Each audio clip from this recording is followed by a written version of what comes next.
पैसा कमाने के चक्कर में अपनी ज़िंदगियों से ना खेलें, यूरोप जाने की ख़्वाहिश लेकर डंकी ना लगाएँ। जी हाँ, सुहाने ख्वाब डरावने ख्वाब भी बन सकते हैं। खुदा अपने बच्चों को डंकी लगवाने वाले इंसानी स्मगलरों से बचाएँ।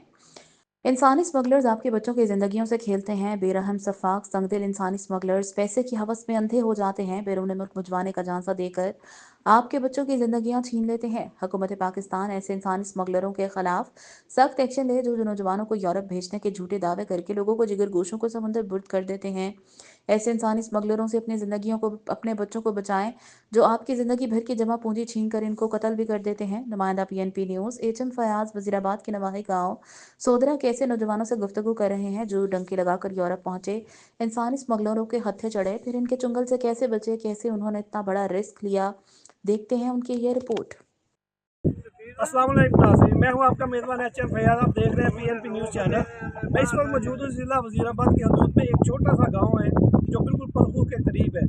यहाँ से मुझे एक ऐसा नौजवान मिला है कि जो डंकी लगाकर पाकिस्तान से गया था। उसके साथ क्या हालात गुजरे, क्या वाक़यात हुआ, कैसे वो अपनी ज़िंदगी को बचाकर पाकिस्तान पहुँचा, आज हम उन नौजवानों से बात करेंगे जो डंकी लगाकर गए और अपनी मंजिल पर पहुँचे, लेकिन वहाँ से भी डिपोर्ट हो गए। ਤੁਸੀਂ ਡੰਕੀ ਲਗਾ ਕੇ ਗਏ ਸੋ? ਹਾਂਜੀ ਕਿਹੜੇ ਸਾਲ ਹੀ ਗਏ ਹੋ?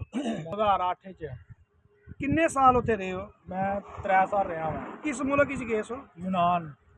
ਡੰਕੀ ਲਗਾ ਕੇ ਜਦੋਂ ਤੁਸੀਂ ਵਾਪਸ ਆਏ ਹੋ ਤੁਹਾਨੂੰ ਕੁਝ ਅਹਿਸਾਸ ਹੋਇਆ ਕਿ ਤੁਸੀਂ ਆਪਣੀ ਜ਼ਿੰਦਗੀ ਜਿਹੜੀ ਅੱਲਾਹ ਤਾਲਾ ਨੇ ਤੁਹਾਨੂੰ ਦੁਬਾਰਾ ਬਖਸ਼ੀ ਹੈ ਤੇ ਕਿਸ ਹਾਲਾਤ ਵਿੱਚ ਗੁਜ਼ਰ ਕੇ ਗਏ ਹੋ? ਹਾਂਜੀ ਡੰਕੀ ਦਾ ਇਹ ਮਤਲਬ ਕਿ ਜਿਹੜਾ ਨਾ ਬੰਦਾ ਪੈਦਲ ਜਾਂਦਾ ਹੈ, ਰਾਹ 'ਚ ਭੁੱਖ ਰੋਟੀ ਨਹੀਂ ਦਿੰਦੇ ਆ, ਵੀ ਗੁਜ਼ਾਰਾ ਪਾਣੀ ਨਾਲ ਚਣਿਆਂ ਨਾਲ ਗੁਜ਼ਾਰਾ ਕਰੀਦਾ। ਤੇ ਤਕਰੀਬਨ ਇਹ ਫਿਰ ਇੱਕ ਕਾਰ ਦੇ 16 18 ਬੰਦੇ ਭਾਗ ਕੇ ਖੜਦੇ ਨੇ। ਡਾਲੇ ਦੇ ਕੋਈ 30 25 ਬੰਦੇ ਭਾਗ ਕੇ ਖੜਦੇ ਨੇ, ਲੇਕਿਨ ਖਤਰਨਾਕ ਕੰਮ ਨਾ। ਅੱਛਾ, ਡੰਕੀ ਦੇ ਦੌਰਾਨ ਕਿਹੜੀ ਮੁਸ਼ਕਲ ਤੁਹਾਨੂੰ ਪੇਸ਼ ਆਈ ਸੀ ਲੋਕਾਂ ਦੇ ਨਾਲ? ਤੁਹਾਡੇ ਨਾਲ ਹੋਰ ਕਿੰਨੇ ਮੁੰਡੇ ਹਨ ਪਾਕਿਸਤਾਨੀ? ਤਕਰੀਬਨ ਹੈ ਕੋਈ 3000 ਬੰਦਾ। 3000 ਪਾਕਿਸਤਾਨੀ? 3000 ਪਾਕਿਸਤਾਨੀ ਹਨ, ਹੋਰ ਕੰਟਰੀ ਦੇ ਬੰਦੇ ਹਨ। ਤੁਹਾਡੇ ਤੇ ਤਸ਼ੱਦਦ ਕੌਣ ਕਰਦਾ? ਕਿਹੜੇ ਮੁਲਕ ਦੇ ਲੋਕ ਹੁੰਦੇ ਤਸ਼ੱਦਦ ਅਸੀਂ ਜਦੋਂ ਯੂਨਾਨ ਪਹੁੰਚੇ ਹਾਂ ਤਾਂ ਸਾਡੇ ਨਾਲ ਕੁਰਦਿਆਂ ਨੇ ਕੀਤਾ ਸੀ ਨਾ। ਪਹੁੰਚੇ ਹਾਂ ਯੂਨਾਨ, ਰਾਤ ਰਹੇ ਹਾਂ, ਦੂਸਰੀ ਰਾਤ ਨੂੰ ਸਾਨੂੰ ਕੁਰਦਿਆਂ ਚੁੱਕ ਲਿਆ। ਉਹਨਾਂ ਸਾਨੂੰ ਮਾਰਿਆ ਵੀ। ਇਹ ਤਕਰੀਬਨ ਸਾਡੇ ਕੋਲ ਉਹਨਾਂ ਫਿਰ ਫੋਨ ਘਰ ਕਰਾਏ ਨੇ ਕਿ ਪੈਸੇ ਨਾ ਰੁਪਈਆ 10 ਲੱਖ ਰੁਪਈਆ ਦਿਓ। ਠੀਕ ਹੈ, ਉਹ ਨਾਲ ਸਾਡੇ ਮੰਡੀ ਦੇ ਬੰਦੇ ਰਲੇ ਹਨ। ਠੀਕ ਹੈ, ਉਹਨਾਂ ਨਾਲ ਰਲ ਰੁਲ ਕੇ ਨਾ ਫਿਰ ਨਾਲ ਉਹਨਾਂ ਦੇ ਨਾਲ ਸਾਰਾ ਕੁਝ ਕੀਤਾ ਵਿੱਚ। ਇੱਕ ਗੁਜਰਾਂ ਦਾ ਬੰਦਾ ਸੀ, ਉਹਨੇ ਪੈਸੇ ਦਵਾਏ ਨੇ, ਲੇਕਿਨ ਉਹਨਾਂ ਨੂੰ ਮਾਰ ਖੜਿਆ ਸੀ ਕੁਰਦਿਆਂ ਨੇ। ਯਾਨੀ ਪੈਸੇ ਲੈ ਕੇ ਵੀ ਬੰਦੇ ਨੂੰ ਮਾਰ ਦਿੰਦੇ ਨੇ? ਹਾਂਜੀ। ਤੇ ਤੁਸੀਂ ਆਪਣੀ ਜ਼ਿੰਦਗੀ ਬਚਾ ਕੇ ਇੱਥੇ ਕਿਸ ਤਰ੍ਹਾਂ ਪਹੁੰਚੇ ਫਿਰ? ਮੈਂ ਫਿਰ ਤਕਰੀਬਨ ਉੱਥੇ 2 ਸਾਲ 2.5 ਸਾਲ ਕੰਮ ਕੀਤਾ। ਕੰਮ ਕਰਕੇ ਤੇ ਫਿਰ ਆਪ ਹੀ ਆ ਗਿਆ ਟਿਕਟ ਲੈ ਕੇ। ਅਗਰ ਮੈਂ ਤੁਹਾਨੂੰ ਹੁਣ ਕਹਾਂ ਕਿ ਤੁਸੀਂ ਡੰਕੀ ਲਾ ਕੇ ਤੇ ਦੁਬਾਰਾ ਮੇਰੇ ਨਾਲ ਚਲੋ, ਮੈਂ ਤੁਹਾਨੂੰ ਯੂਨਾਨ ਨਹੀਂ ਲੈ ਕੇ ਜਾਂਦਾ, ਮੈਂ ਤੁਹਾਨੂੰ ਇਟਲੀ ਲੈ ਕੇ ਜਾਂਦਾ, ਤੁਸੀਂ ਜਾਓਗੇ ਮੇਰੇ ਨਾਲ? ਨਹੀਂ ਜਾਵਾਂਗਾ। ਕਿਉਂ? ਬਾਅਦ ਅੱਗੇ ਰਾਹ ਵੇਖ ਆਏ ਆ। ਹਾਂਜੀ।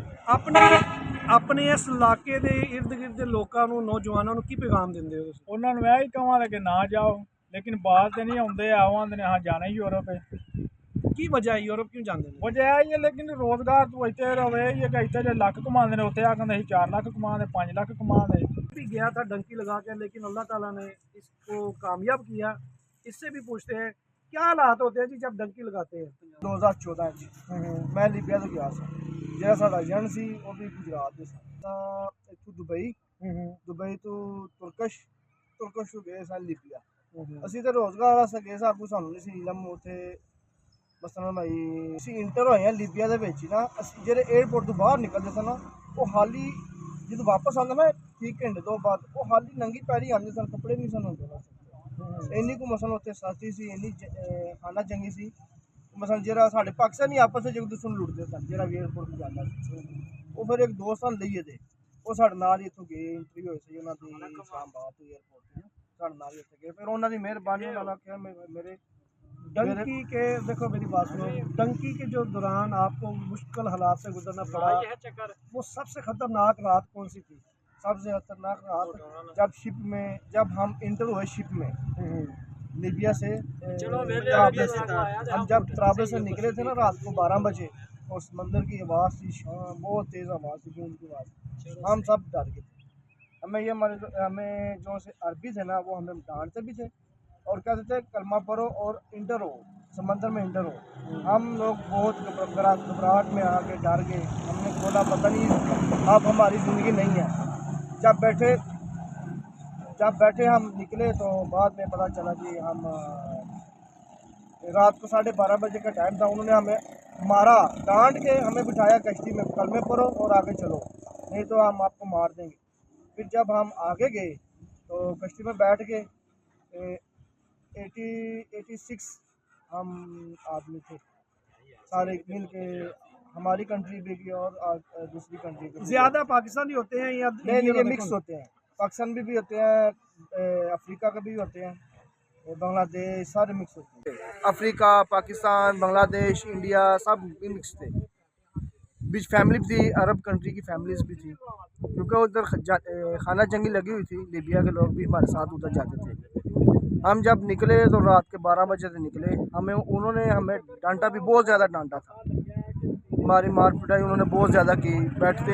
बैठो कश्ती में बैठो, नहीं तो आपको हम इधर ही मार के ना इस मंदिर में फेंक देंगे। हमने बोला नहीं, हमें फिर जाना ही जाना, हमें क्योंकि मजबूरी हो जाती है, फिर जाना पड़ता है। ये ਅਸੀਂ ਪੈगाम ਇਹ ਦੇਣਾ ਚਾਹੁੰਦੇ ਹਾਂ ਕਿ ਜੇ ਮਸਲਾ ਸਾਡੀ ਗੌਰਮੈਂਟ ਆਫ ਪਾਕਿਸਤਾਨ ਹੈ, ਇਹ ਸਾਡੇ ਲੋਕਾਂ ਦੀ ਹੈਲਪ ਕਰਨ, ਮਗਰ ਮਸਲਨ ਭਾਈ ਫੈਕਟਰੀਆਂ ਵਗੈਰਾ ਓਪਨ ਕਰਨ, ਜਿਹੜੇ ਮਜ਼ਦੂਰਦਾਰ ਲੋਕ ਨੇ ਪਿੰਡਾਂ 'ਚ ਨੇ, ਸ਼ਹਿਰਾਂ 'ਚ ਨੇ, ਹਰ ਕਸਬੇ 'ਚ ਨੇ, ਹਰ ਸ਼ਹਿਰਾਂ 'ਚ ਉਹਨਾਂ ਦੀ ਹੈਲਪ ਕੀਤੀ ਜਾਏ, ਉਹਨਾਂ ਨੂੰ ਕਾਰੋਬਾਰ ਦਿੱਤਾ ਜਾਏ। ਇਸ ਲਈ ਤੁਸੀਂ ਬਾਜ਼ਾਰ ਚਲੇ ਜਾਓ, ਹਰ ਲੋਕੀ ਮੰਗਦੇ ਸ਼ੰਗਦੇ ਇਹ ਫਲਾਨ। ਤੁਹਾਡੀ ਮਿਹਰਬਾਨੀ ਸੀ, ਗੁਜ਼ਾਰਿਸ਼ ਇਹ ਕਰਨਾ ਗੌਰਮੈਂਟ ਆਫ ਪਾਕਿਸਤਾਨ ਅੱਗੇ ਕਿ ਮਿਹਰਬਾਨੀ ਕਰੋ, ਤੁਸੀਂ ਆਪਣੇ ਮੁਲਕ ਦੇ ਜਿਹੜੇ ਤੁਸੀਂ ਸੜਕਾਂ ਵਗੈਰਾ ਬਣਾਉਂਦੇ ਹੋ, ਬਣਾਓ, ਹਰ ਚੀਜ਼ ਬਣਾਓ। ਮੁਲਕ ਇਨਸਾਨ ਦਾ, ਪਾਕਿਸਤਾਨ ਦੀ ਆਵਾਮ ਦਾ ਵੀ ਸੋਚੋ, ਆਪਣੇ ਹੱਥਾਂ ਨਾਲ ਕਮਾ ਕੇ ਆਪਣੇ ਬੱਚਿਆਂ ਨੂੰ, ਆਪਣੀ ਫੈਮਿਲੀ ਨੂੰ, ਵਿਦ ਫੈਮਿਲੀ ਨੂੰ ਕਮਾ ਕੇ ਖਵਾਓ। ਜਿਹੜੇ ਇਨਸਾਨੀ ਸਮਗਲਰ ਨੇ ਉਹ ਬੱਚਿਆਂ ਨੂੰ ਵਰਗਲਾਉਂਦੇ ਨੇ, ਉਹਨਾਂ ਨੂੰ ਬਾਹਰ ਲੈ ਕੇ ਜਾਂਦੇ ਨੇ, ਝਾਂਸਾ ਦਿੰਦੇ ਨੇ, ਫਿਰ ਉੱਥੇ ਜ਼ੁਲਮ ਤਸ਼ੱਦਦ ਕਰਦੇ ਨੇ। ਤੁਹਾਡੇ ਇਸ ਬਾਰੇ ਕੀ ਖਿਆਲ ਹੈ? ਜ਼ਿੰਦਗੀ ਦੇ ਵੀ, ਪੈਸਿਆਂ ਦੇ ਵੀ, ਔਰ ਇੱਥੇ ਜ਼ਿਆਦਾ ਅਕਸਰੀਅਤ ਲੋਕ ਜ਼ਮੀਨਾਂ ਵੇਚ ਕੇ ਔਰ ਆਪਣੀ ਪ੍ਰਾਪਰਟੀ ਵੇਚ ਕੇ ਤੇ ਬੱਚਿਆਂ ਦੀ ਦਿੱਤ ਵਾਸਤੇ, ਜਾਂ ਕਿਉਂਕਿ ਉਹ ਵਰਗਲਾਵੇ 'ਚ ਆ ਗਏ ਹੁੰਦੇ ਨੇ, ਜਿਹਦੀ ਵਜ੍ਹਾ ਤੋਂ ਮਾਂ ਬਾਪ ਨੂੰ ਵੀ ਇਹ ਜੋ ਉਹਨਾਂ ਦੀ ਜ਼ਿੱਦ ਦੇ ਅੱਗੇ ਕਈ ਬੇਬਸ ਹੋ ਜਾਂਦੇ ਨੇ, ਤੇ ਉਹ ਉਹਨਾਂ ਨੂੰ ਫਿਰ ਇਸ ਰਸਤੇ ਫਿਰ ਉਹ ਚੱਲ ਪੈਂਦੇ ਨੇ।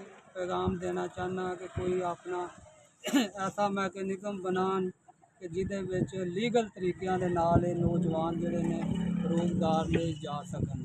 ਦੂਸਰਾ ਪੈਗਾਮ ਇਹ ਵੇ ਕਿ ਮੈਂ ਐਗਰੀਕਲਚਰ ਨਾਲ 50 ਸਾਲ ਤੋਂ ਰਿਲੇਟਡ ਹਾਂ, ਅਤੇ ਮੇਰੇ ਇੱਥੋਂ ਡੰਗਰ ਵੀ ਖੁੱਲ੍ਹੇ ਨੇ, 7 ਡੰਗਰ ਖੁੱਲ੍ਹੇ ਨੇ, ਤੇ ਔਰ ਦੂਸਰਾ ਵੀ ਨੁਕਸਾਨ ਹੋਇਆ। ਤੇ ਲੇਕਿਨ ਇਹ ਵੀ ਹੈ ਕਿ ਇਹਦਾ ਵੀ ਹੁਕੂਮਤ ਨੂੰ ਚਾਹੀਦਾ ਕਿ ਕਾਸ਼ਤਕਾਰਾਂ ਨੂੰ, ਜ਼ਮੀਨਦਾਰਾਂ ਨੂੰ ਕੋਈ ਇਹਦਾ ਸੱਦੇ-ਬਾਬ ਇਹਦਾ ਕੀਤਾ ਜਾਏ।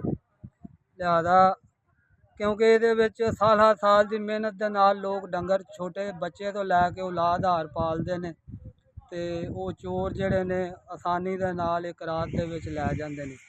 ਇਹਦੇ ਵਿੱਚ ਕਾਫੀ ਲੋਕ ਇੱਥੋਂ ਸੋਧਰੇ ਤੋਂ ਡਿਸਟਰਬ ਹੋਏ ਨੇ, ਜਿਹਦੀ ਵਜ੍ਹਾ ਤੋਂ ਉਹ ਨਾ ਤਾਂ ਉਹ ਆਪਣੇ ਬੱਚਿਆਂ ਦੀਆਂ ਫੀਸਾਂ ਅਦਾ ਕਰ ਸਕਦੇ ਨੇ, ਸਕੂਲ ਕਾਲਜਾਂ ਦੀਆਂ, ਜਿਹੜਾ ਹੁੰਦਾ ਉਹ ਚੋਰ ਲੈ ਜਾਂਦੇ ਨੇ।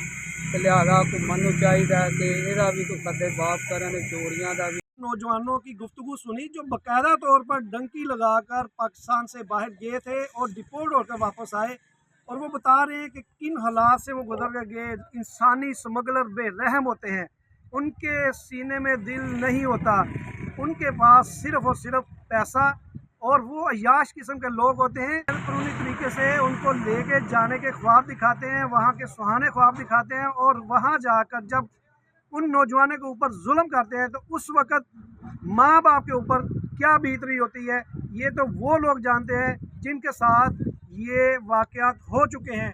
कई अपने प्यारों से बिछड़ गए, कई अपने प्यारों के जनाज़ों को कंधा ना दे सके। लेकिन आज हुकूमत वक्त से एक ही दरख्वास्त करते हैं हुकूमत वक्त से कि इंसानी समगरों का इलाक़मा करे, उनको निस्तो रबूद कर दें। वो बंदों को वर्गलाते हैं, नौजवानों को वर्गलाते हैं, जो हमारे यहाँ के देहात के सादा लोग होते हैं उनको वर्गलाते हैं। आपने हमेशा देखा होगा कि मंडी बहाउद्दीन के लोग, गुजरांवाला के लोग, सियालकोट के दूर दराज इलाकों के जो नौजवान होते हैं उनको वर्गला कर यूरोप पे ख्वाब दिखाकर उनको लेके जाते हैं।